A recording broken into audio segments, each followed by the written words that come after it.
Hi, guys. Welcome to Dead by Tomorrow interviews. My name is Daniel Winter, and my co host is Andrew Monroe. As we explore different topics that are worth thinking about today, we want to bring in guests to share their own unique perspective. We hope you enjoy hearing from our guests as much as we enjoy talking to them. Hello to our beautiful listeners or viewers. I'm not really sure which way you fall on this scale, but welcome back to Dead by Tomorrow with Daniel and Andrew. We have our first update for you for challenge number 1, the pursuing happiness, I guess is what we're calling it. Living like the Finns doesn't really quite fit exactly what we're doing. But yeah, welcome back, guys. Daniel, I hope it's been a good couple of weeks for you. How's the challenge been treating you? It's been pretty good. There have certainly been some ups and downs, some highs and some lows.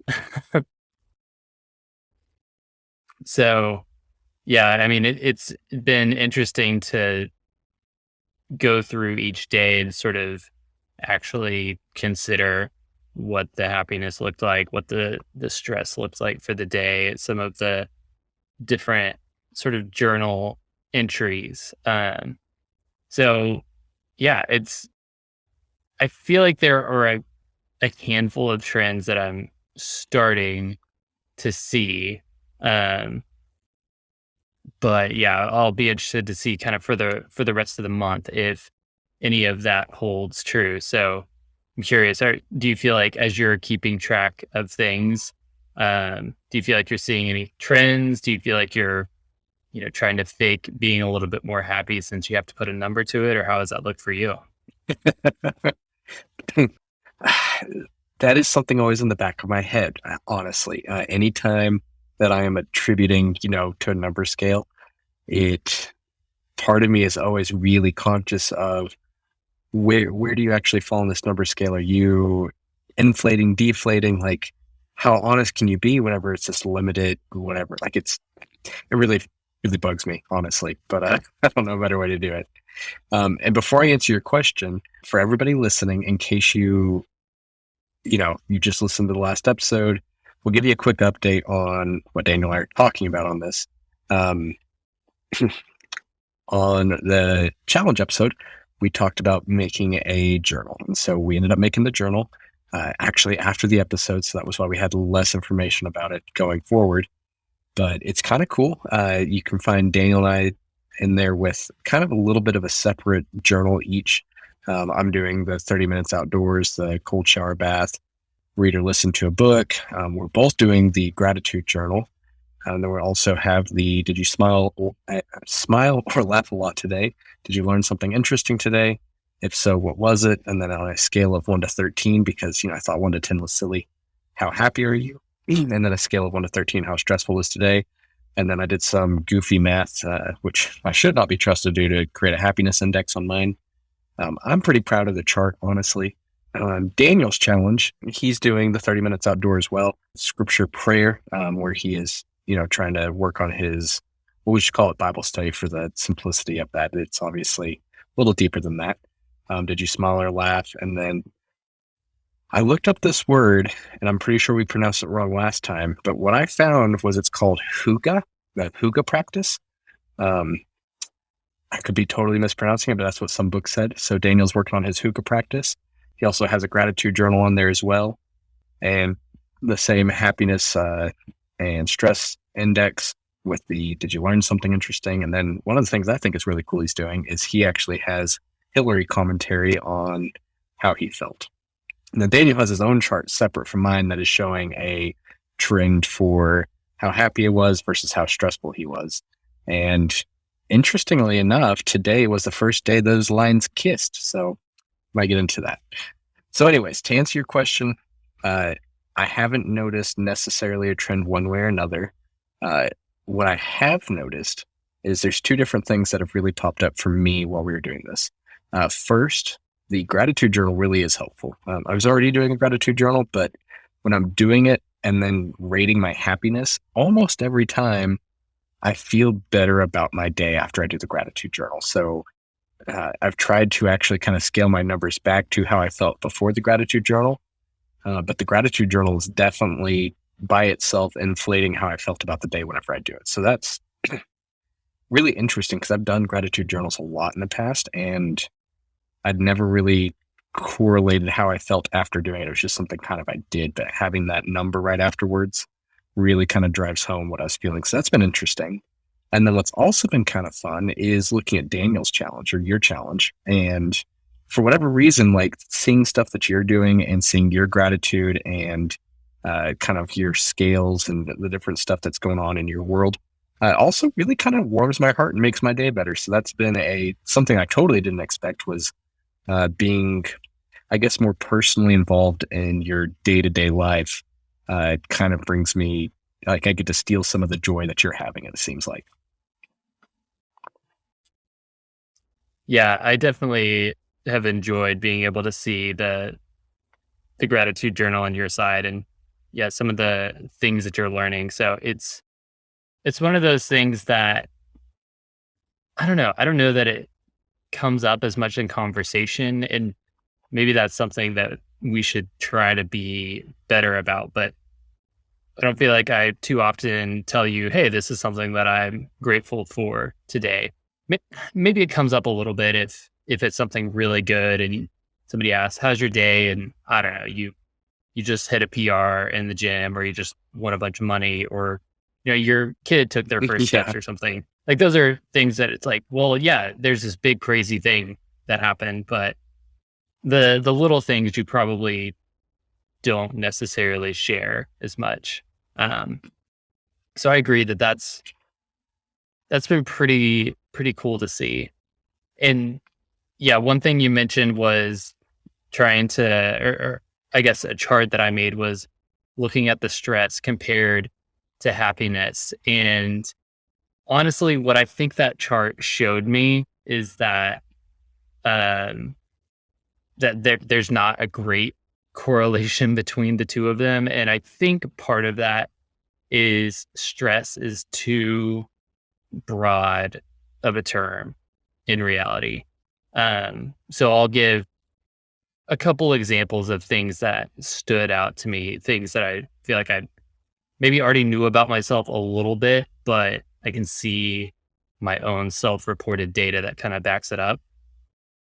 Um, so if I look through the weeks, there are some days where when my stress level is really high, my happiness is really low. So a good example of that was um, last, I think it was last Tuesday. It was like January 25th or something like that.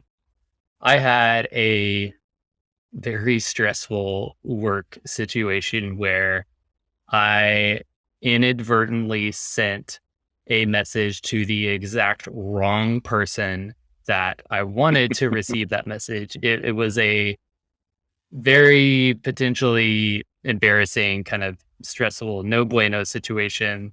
Um, and I had to try to recall this message, and there was all of this uncertainty on did it work, did it not? Had to talk to various people and basically own up to this mistake. And it's one of those things that it just your stomach drops when you find out, when you realize, oh wait, who did I just send that to? And so, and Yeah. so that was a day that my stress was, I didn't quite put it at 13 because it was a singular instance as opposed to just being a constant thing throughout the day, but it was pretty dang stressful. And my happiness on that day was really low. I was not feeling in a great spot um, on that day. But then later on in that same week, I think it was on a Thursday. I think that was actually one of my happier days of the week. I think I put it at a 10, and my stress level was at like a 9. Like it was a pretty stressful day. And again, I remember that day as well. I needed to give a compensation presentation to a group of our supervisors, and needed to you know, make sure that I had coordinated all of these different parts in the presentation, working on this kind of Excel tool. And it was a lot of time pressure, kind of public speaking sort of thing. And it was certainly a stressful day. but I felt more energized and sort of invigorated by that stress. And so something that I feel like I see is that instead of just saying stress, it may be better to try to think about distress versus eustress.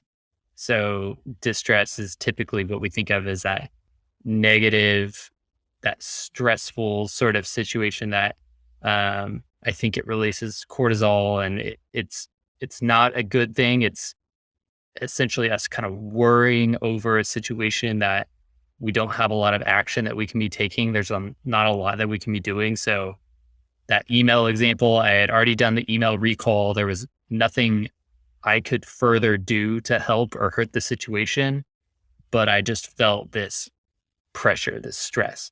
Versus a eustress is it's pushing you towards positive action. It's you are feeling that pressure because there's something that does need to be done, but you can actually do something productive about it. So me, needing to give this presentation and work on this tool, and there were things that I could be doing and working on to make that happen, and there were good things coming from it. Um, so that's an interesting thing. And the last thing I'll say, kind of about this stress correlation, is some of my lower happiness days also were on some of my lower stress days. So that was on weekends, particularly on there are a couple Sundays where that happiness number is on the lower end, kind of below 7, and the stress level for that day is like a 1. There's not really anything happening on that day. And so I think something I've learned about myself is I do need some of that push out there. And maybe I've just been conditioned to be that way. But a day where I just You need a little truly have, spice to make your day good. yeah, like days where I just truly have nothing happening are not as rewarding of days, just for me personally. No, I like that. Did you come up with the you stress yourself? I've not heard that before. No, it's a term. I did not did not create use stress. I'm not sure exactly who coined it, but it's a psychology term. I've never heard it. I like it. I was about to give you all kinds of laurels and praise, but you know what? You still get a little bit. Yeah, apparently it was Uh, coined by endocrinologist Hans Saley. oh, okay, Hans. Probably Finnish. Dang it. Actually, I think Hans is like straight up German. Yeah, I was gonna say that. I don't think that's Finnish. Now that last name's a little weird though. Anyways, we'll leave Hans' genetic makeup out of this. So something that was interesting as well, and I want to go into also what you think we need to improve, or you need to improve, I need to improve going forward for the last half of this. But another thing that I thought was an interesting correlation is a lot of both yours and my gratitude journals are relationship based. And this was not something that I necessarily expected, but I should have, because that was one of the big factors in some of the articles that led into this challenge was uh, these Scandinavian countries have a really strong relationship basis. And that's where a lot of their happiness comes from. And, I was focused on they read lots of books, they spend time outside, and they have cold exposure. I was like, yeah, that sounds fun. And I kind of passed over the, not chasing wealth and the, strong relationship focus. But both you and I, it seems like a lot of our higher days kind of pair up with days that we had gratitude towards being in a part of a relationship, biking with Brett, me seeing Jonah at the coffee shop. There's all these different things that we are grateful for that mostly had other people involved with them. And that seems to be the majority of the stuff that we have talked about in our journal. So is that something you noticed? Is that something you knew about beforehand, or was that kind of interesting to you as well? Well, relationships are certainly a big part of the Fuga mindset. So, like, yeah, they're like you mentioned, some of the cold and the comfort and the outside and the book reading and like all those types of things are components. But I do think the relationship piece, and specifically close knit, deep relationships are really the bigger factor. And I definitely know for me personally, that's huge. And again, probably not a surprise as somebody who is an extrovert, but the whole extrovert introvert thing, like relationships are still very important to both. It's not this sort of thing where, oh yeah, extroverts are the only ones that like people and introverts are, they're like cats and they just tolerate other people because that's needed for society. But otherwise, they could not care less. Like that's not true. It's just about the some of the different dynamic scenarios, energy recharges, some of those types of things. And so yeah, I mean, I'm not surprised at all to see relationships as a big factor that kind of influences that happiness level up or down. Yeah. Well, for any of you guys out there who weren't thinking about, that being a part of your happiness, that's definitely there, introvert or extrovert. So what would you improve? We've hit basically day 14, I think is today. Uh, what is it that you want to change, or what are you needing to work on more that you think will provide better benefits on this pursuit of happiness? Or, are you staying the course, jumping off? Like, what's the next 14, 15 days look like for you? I gonna bring a little bit of a pun in here, but I'm actually pretty happy with how things have gone so far. I'm so disappointed. This is going in my journal. Honestly though, outside of a one-off super stressful work situation, outside of a couple slower days that maybe energy was just lower, and maybe that's part of why the day was slower.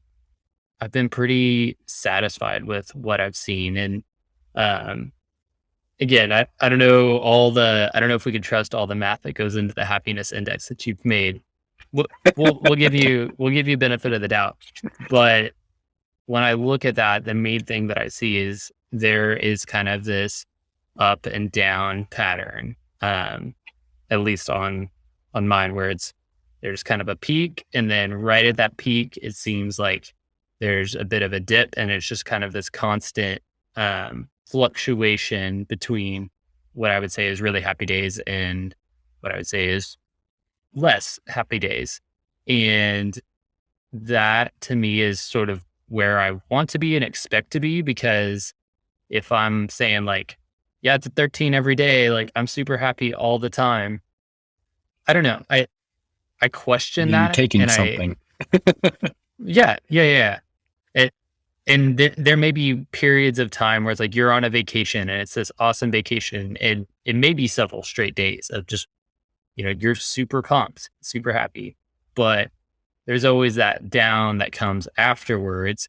And what's important for me to see is that even on those down days, the next day is a better one. And just kind of having that expectation that I'm not going to be at a 13 every single day, but also when I have that really rough day, there's that bounce back that happens. So No, that is great, because I think a lot of us get caught up in that mindset of, man, why am I not happy? I should always be happy. And what it really is if you get a longer view of it, you do see that ebb and flow, that up and down, just how everything else is. And that's kind of how we're built. You can't be happy without having those troughs and that scale. You don't have perspective. And so it's just natural. And for me, seeing like your chart as well, it reinforces that, because sometimes we feel kind of like an island. You're sitting there like, man, I'm having a rough day today. Like today was, I think, probably one of my lowest scoring days on the scale. Um, if it wasn't for having, external views that I could look at and say like, oh, Daniel's also having ups and downs, and seeing the way your stuff flows as well, it really helps solidify like, hey, you're not a weirdo, Andrew. This is normal. it's okay to have a down day. It's okay to then, bounce back up and then come back down and up and down. And uh, I didn't really expect it. I kind of, when I would envision this, I kind of saw this upward trending kind of line, but this does make a lot more sense in hindsight so far. Yeah, because I mean, if it's that upward trending line, maybe you move your baseline up, right? Like Yeah. maybe And that's kind of the that's goal, fix that baseline a little bit. right. Yeah. It and that's perfectly acceptable is try to, maybe minimize some of those lows. That's fine. Or just have more days that are closer to the medium. And I think that's part of what I want to be able to see is all right, one, like, yeah, on the really rough days, are there things that I could tweak or adjust to maybe get that a little bit closer to kind of the mean and the average? Sure. But what's probably more important to me is on those really rough days, how quickly is it coming back up? Because there have been times in my life where I probably consistently would be putting the happiness factor at like a 2 or a 3. And that's more concerning when that is kind of the regular trend. I mean that's what depression looks like. So yeah. That's good. Just on my end, for accountability's sake, I have sucked at the 30 plus minutes of outdoor time, and I am embarrassed about it because it's something that's pretty easy to do, especially with a dog that needs to be walked outdoors on a regular basis. It's windy here though, man, and it's cold. And I just, I have made up every excuse I can. I think if I'm looking at it, I think I've made like 5 out of the 15 days outside. So I'm 1/3 success rate. I'm pretty sure you fail for that, at Dang. least when we were in school. So I really sucked at being outdoors. I'm gonna really make an effort to get that stepped up. Um, I've done pretty good on the cold showers. I was planning on doing like weekly ice baths, and that was kind of the main part of it. And the showers were just going to be like a daily stopgap. And again, we are. I've had 3 weekends of opportunities basically, and I have yet to take an ice bath because I'm a chicken and those hurt. And again, it's very easy to talk yourself out of going to Sonic and getting the ice and dumping in the bathtub, filling it up with cold water and getting it. There's a lot of time in that journey to come up with a reason not to do it. So I'm gonna hopefully step up and get a couple ice baths in before this is over. You know, I So I know I'm supposed to be helping you with accountability, and by all means, go walk Jasper. He deserves that. The weather, yeah, it's gonna be bad, but you got to get out there and do it. And yep. that's I get it. Like my outdoor time struggled a little bit earlier on when it was colder, and it's been so nice here, and I've consistently been outside. It's about to get cold again, so I just gotta be willing to still get out there and give Jake his walks. But on the ice bath piece, I don't know, man. I still think they're evil. So I didn't send this article to you the other day, but I was attempting to convince myself to take the ice bath. I looked up, I was like, is this even good for me? Like, obviously, this sucks. Maybe it's all just BS. Like, there's no reason. So I pulled it up, and they talked about ice baths for recovery, and they're like, look, ice, a cold shower is great. It's good for you, but whenever you really jump into an ice bath because it's so much colder, it does something to your vascular system, and it basically flushes this metabolic waste that you get whenever you exercise and do these kind of things. And apparently it's really good for you to flush that stuff out. So that by itself is like, man, that sounds really handy. And then there's of course all the other stuff. I think have you started reading Breathe yet by James Nestor, I think. Yeah, I'm a few chapters in. I think I'm 3 chapters in. So I think somewhere in the book he talks about it. And so hopefully maybe at that point you can come back around and be like, okay, I give up. You need to go get in your ice bath, Andrew. Stop being a little wimp. But something with ice baths helps with your breathing patterns, and that's apparently just crazy good for you. So I just need to do it, man. everything else aside, I said I was going to do it. I need to do it. That's just the end of the story. So I'm going to step up this weekend. You might hear me screaming all the way across Amarillo, and by screaming, it's actually me gasping and wishing I was dead. And there's not going to be that much noise, but you'll feel it. There'll be a disturbance in the force. Good luck to you, sir. You know, Thank, you've been a good friend, and I'll miss you when you die. thank you. At least someone will. Well, all right. Anything else going forward that you want to get off your chest before we close out our update? No, I mean, I think the things that I've been really trying to focus on have been incredibly beneficial, and so um, I know you sort of highlighted them early on, but I definitely recommend to anybody who's trying to get into that more, I think, sinus rhythm. Maybe that's not the right word. We should fact check that. But the uppy downy rhythm of a happiness curve, I really think spending that time outdoors, aka moving, spending that time in prayer, reflection, quiet time, and then just spending time with loved ones and people that you care about. If you can find little ways to do that on a regular basis, that's that's huge. And even though there'll still be days where you do that stuff and it's kind of a rough day, it helps to balance that out a little bit and help to take some of that edge off. Um, and then I really feel like you just bounce back a little bit more quickly from those tough times, and especially finding ways again with those people that you're close to on those tough days, being vulnerable and talking about it and sharing with it. On that day that I had my really rough work day, I talked to two different coworkers that were able to give me some really good advice and were really gracious.